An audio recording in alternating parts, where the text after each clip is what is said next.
Moi, c'est Madame Kavo Choeni, je suis entrepreneuse et j'œuvre dans la promotion du tourisme sur l'île d'Idjouy. À Idjouy, comme vous le voyez, je suis dans la promotion du tourisme. Nous avons un projet, moi et mon mari. Le projet s'appelle Hopeland Idjouy Project, pour dire le projet de l'espoir de l'île d'Idjouy. Et ce projet de l'espoir, nous pensons que l'espoir de l'île d'Idjouy passe par l'écotourisme qui est le tourisme durable. Et c'est de ça qu'il s'agit. C'est ça que nous sommes en train de faire sur l'île d'Idjouy. Dans un premier temps, quand on a acheté cette concession, notre idée c'était qu'on construise une maison de vacances, qu'on ait une maison. Et chaque fois, si on veut aller se détendre, qu'on vienne ici avec la famille, avec les amis. Et lorsque nous avons commencé, nous nous sommes dit, commençons par même une maison de chantier de 2 chambres qui vont nous permettre maintenant d'aménager la grande maison. Et ça, c'était en 2011. En 2012 ou début 2013, on avait déjà fini les 2 chambres. Et bien sûr, nous, on a fermé et nous sommes partis avec la clé. Que lorsque nous voulons venir superviser les travaux, nous venons et puis nous avons quelque part où passer nuit. Mais curieusement, nous avons commencé à être dérangés par des clients. Et on nous appelait, on dit non, nous venons de voir votre bungalow, nous sommes sur l'île, nous venons pour une mission de service, nous voudrions occuper la bungalow. Ah. Et de plus en plus, c'était la même chose. Nous avons trouvé que c'était bon de laisser la clé ici dans le voisinage et que chaque fois s'il y a des gens qui veulent occuper le bungalow, qu'on leur donne la clé. Et là, on avait déjà commencé la construction de la maison, la grande maison. Mais cela nous a mis la puce à l'oreille. Nous avons dit, mais c'est qu'il y a un besoin réellement sur l'île. C'est ainsi que nous avons essayé de modifier la grande maison que nous étions en train de construire. Alors que c'était prévu au grand salon, salle à manger, cuisine, je ne sais pas, 2 ou 3 chambres à coucher. Nous avons modifié et nous avons fait 7 chambres. Avant que la maison ne finisse, il y a une personne qui était passée voir où est-ce que les gens peuvent loger sur l'île d'Idjouy. Il a dit non, mais nous avons 7 chercheurs qui vont venir. Ce sont des gens qui font des recherches sur le lac Kivu, qui regardent le niveau du gaz, l'évolution, donc ils essaient de voir le comportement du gaz méthane dans le lac Kivu. Il nous a dit, dans 2 mois, est-ce que vous serez prêts? Parce que au lieu qu'ils se réveillent chaque fois à Goma ou à Bukavu, ils pouvaient directement loger ici et faire leurs recherches sur le lac en état au milieu. Parce que l'île d'Idjouy, c'est le milieu entre Goma et Bukavu. Ça leur permettrait, ça serait facile. Parce que si ils quittent Goma ou Bukavu, ils seront obligés chaque fois de faire de leur trajet au fur et à mesure qu'ils s'éloignent du site. Alors, nous avons dit, nous allons essayer. Et je vous dis, nous étions en train de faire les derniers escaliers. Parce que vous voyez que quitter ici sur le lac pour monter jusque là-haut, il fallait mettre les escaliers, il fallait mettre le passage. Et nous avons vu leur bateau sur le lac. Ils étaient en train de venir lorsqu'on était en train de finir le dernier escalier. Donc pour dire que le même jour, nous avions déjà la réservation du tir. Et on a fait comme 2 ans, la clientèle augmentait au fur et à mesure. Et avec l'argent qu'on trouvait pour la première maison là, nous avons commencé le deuxième chantier. C'est le deuxième bâtiment qui a 8 chambres. Et ainsi de suite, il y a eu le besoin de la salle. Nous avons aussi construit une salle. Et ainsi de suite, et même la cuisine, le restaurant, etc. Et nous avons eu des sollicitations, des gens qui veulent faire des conférences sur l'île, des gens qui veulent faire des workshops sur l'île, mais la capacité d'accueil n'arrange pas. Et c'est ainsi que nous avons trouvé que réellement, le tourisme sur l'île d'Idjoué, c'est promettant. Alors, vu la beauté de l'île d'Idjoué, sa situation géographique, entre les 2 grandes villes de l'Est et de la RDC, Goma et Bukavu, et même non loin de Tchangougou, non loin de Gisenyi, nous avons trouvé que l'île d'Idjoué a un grand potentiel touristique.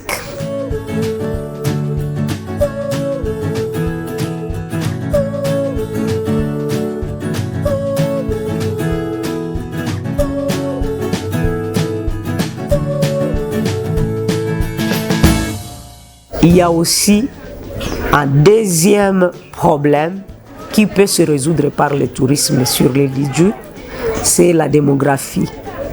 La population d'Idjoué est estimée actuellement, lors de la célébration du 50e anniversaire du territoire d'Idjoué, l'administrateur du territoire a parlé de 315 000 habitants.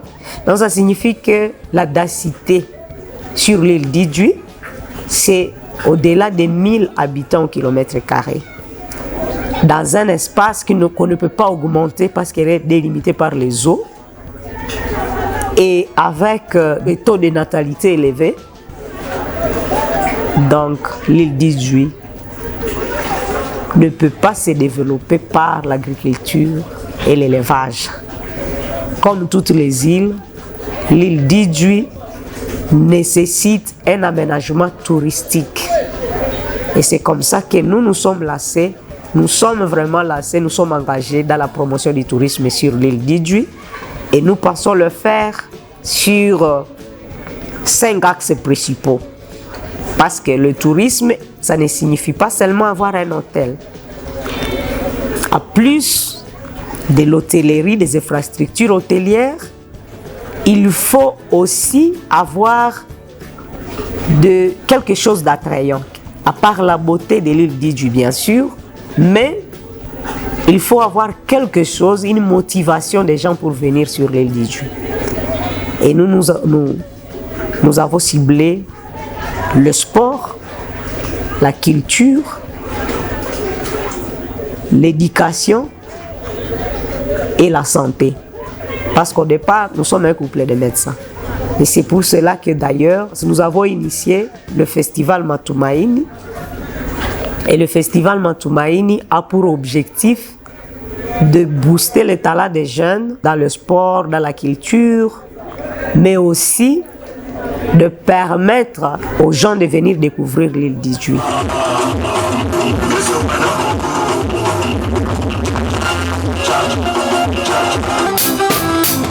Lorsque nous avons trouvé que Idjoué était propice même pour des grandes conférences, nous avons commencé la construction d'un hôtel. Nous avons voulu élever le niveau parce que pour promouvoir le tourisme, il faut un certain standard. Et c'est comme ça que nous avons commencé un guest qui, vraiment, le minimum, ça sera 4 étoiles. Mais nous visons 5 étoiles. Mais si on n'arrive pas à 5 étoiles, vraiment que ça soit 4 étoiles. Et l'hôtel a une capacité de 37 chambres. Dont 17, ce sont des suites qui sont dans des chalets. Les 16 chambres sont dans 2 bâtiments. Ça sera des chambres d'hôtel ordinaires. mais les autres sont de suite avec une dimension qui n'est pas quand même la dimension d'une chambre ordinaire. Ce sont des dimensions de chambre, c'est haut standing, c'est 5 mètres et demi de largeur sur 13,25 mètres de longueur. Donc, même la douche elle-même, c'est comme une chambre. Et en plus, il y a la chambre où on peut mettre les lits, il y a un salon, un grand salon, il y a aussi le balcon. Et avec une vue imprenable sur le lac Kivu. Toutes les chambres ont une vue imprenable sur le lac Kivu. Nous, c'est l'écotourisme. Et si vous voyez même là où nous sommes dans un jardin d'arbres primaires. Donc, c'est comme dans un parc. Notre jardin, c'est un parc d'arbres primaires. Et de l'autre côté, notre thème, c'est Idjifruit. Donc, toute la parcelle, ça sera donc des arbres fruitiers. Là, nous avons déjà planté les manguiers. Et les manguiers produisent déjà. Et nous allons ajouter d'autres arbres fruitiers.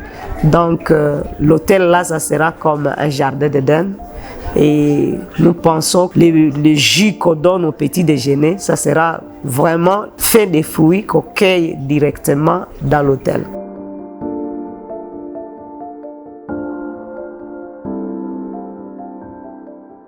Nous avons trouvé que nous sommes à proximité des 5 villes touristiques. La ville de Bukavu, la ville de Goma, la ville de Kisenyi, la ville de Tchangougou, la ville de Kibuye. Et nous avons regardé du côté du Rwanda, il y a des multinationales qui ont déjà construit des hôtels de haut rang. Alors il fallait être au milieu, parce que le tourisme se fait par circuit. Si nous voulons entrer dans les circuits de grands touristes, nous devons aussi élever le niveau. Et c'est comme ça que même les constructions des hôtels des multinationales au Rwanda, c'est écologique. Et nous avons tenu compte de tout ça.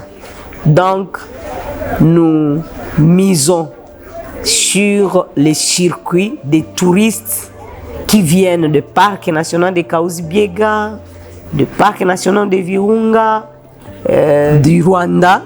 L'île d'Idjwi peut bien servir de cohésion sociale dans cette région.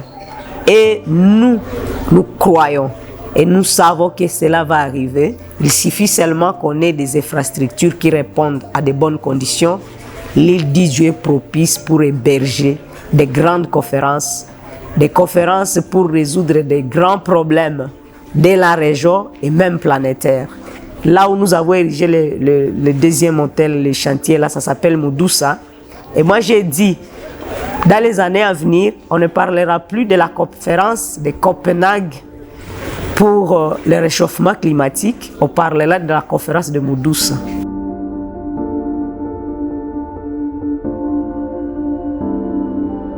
La promotion du tourisme, c'est vraiment un très grand travail.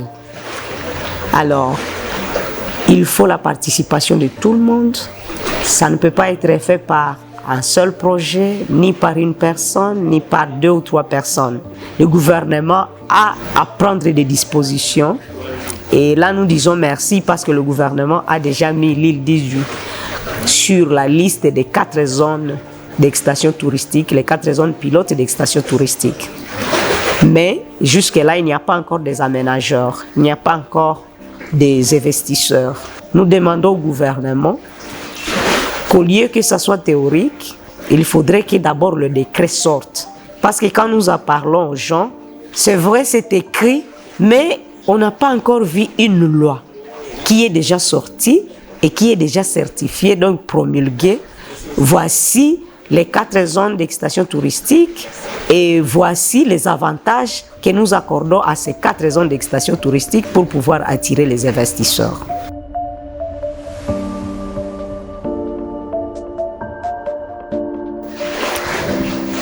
Et aussi la population, le tourisme, c'est une mentalité. Il faut que la population adopte une mentalité touristique. Nous avons été à Zanzibar. Tout Zanzibar est organisé autour du tourisme. Mais c'est d'abord les locaux qui doivent développer le tourisme. Et on parle de tourisme domestique. C'est vraiment regrettable quand on arrive à Goma et quelqu'un, tu lui parles de l'île d'Idjouy, ne sait même pas où se trouve Idjouy. Et il a des idées. Ah, Idjouy, là où il y a des sorciers. Idjouy, ah, là où on fait la foudre. Ou Idjouy, Idjouy, est-ce qu'on peut savoir se mouvoir sur l'île d'Idjouy? Est-ce que les gens ne tombent pas dans l'eau? Donc, tu vois vraiment, nous devons avoir la curiosité de connaître notre pays. Et nous demandons aux gens, s'ils veulent faire des vacances, nous avons déjà des hôtels sur l'île d'Idjouy, des guests sur l'île d'Idjouy, et que vraiment ils viennent découvrir l'île, et c'est à ce moment-là qu'ils vont aussi découvrir les opportunités qui s'y trouvent. J'invite tous nos compatriotes à visiter leur pays, à découvrir les merveilles de leur pays. Et parmi ces merveilles, je suis vraiment fière et je sais qu'il n'y a pas de contradiction, il n'y a personne qui puisse me contredire. L'île d'Idjouy, c'est une merveille, une petite perle dans le lac Kivu qu'il faut venir visiter. Nous vous souhaitons la bienvenue sur l'île d'Idjouy. Merci.